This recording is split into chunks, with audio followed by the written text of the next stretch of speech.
پہنچانے والوں کا محاسبہ ہونا چاہیے اور پتہ چلنا چاہیے کہ 93 اور 99 میں مجھے کیوں نکالا۔ نواز شریف کا لاہور میں پارلیمانی بورڈ میٹنگ میں اجلاس سے خطاب کہا کچھ کردار ایسے آئے جنہوں نے دوڑتے ہوئے پاکستان کو ٹھپ کر کے رکھ دیا، اچھے لوگوں کو نکال کر ملک کو ایک اناڑی کے حوالے کر دیا۔ ہم نے کہا کہ کارگل لڑائی نہیں ہونی چاہیے تھی، کیا اس لیے ہمیں نکالا گیا؟ ملک کے ساتھ یہ سلوک کیوں کیا گیا؟ بڑا مشکل دور دیکھا ہے اس قوم نے پچھلے 4 سالوں میں۔ اس سے پہلے 2017 تک جب تک کہ میں ملک کا وزیر اعظم تھا، ترقی عروج پہ تھی اور دنیا بھی اس بات کا اعتراف کر رہی تھی کہ پاکستان ترقی کی رفتار میں اب بہت آگے ہے۔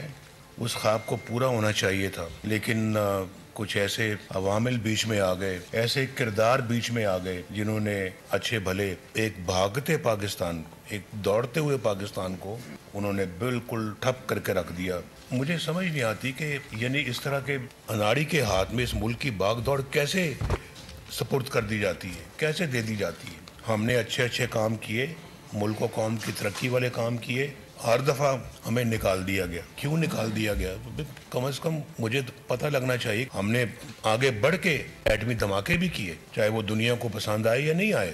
ہمارے دور میں انڈیا کے 2 وزیر اعظم یہاں پاکستان تشریف لائے۔ تو یہ کیسے ممکن ہے کہ آپ کے ہمسائے تو آپ سے ناراض ہوں یا آپ ان سے ناراض ہوں، اور اس ناراضگی کے اندر آپ رہ کے تو آپ دنیا میں ایک کوئی مقام حاصل کریں۔ معاملات کو ہمیں انڈیا کے ساتھ بھی ٹھیک کرنا ہے، اپنے معاملات کو ہم نے افغانستان کے ساتھ بھی ٹھیک کرنا ہے، ہم نے اپنے معاملات کو ایران کے ساتھ بھی مضبوط کرنا ہے، ہم نے اپنے معاملات کو چائنا کے ساتھ اور زیادہ۔ سبسکرائب کریں اور بیل دبائیں تاکہ کوئی خبر رہ نہ جائے۔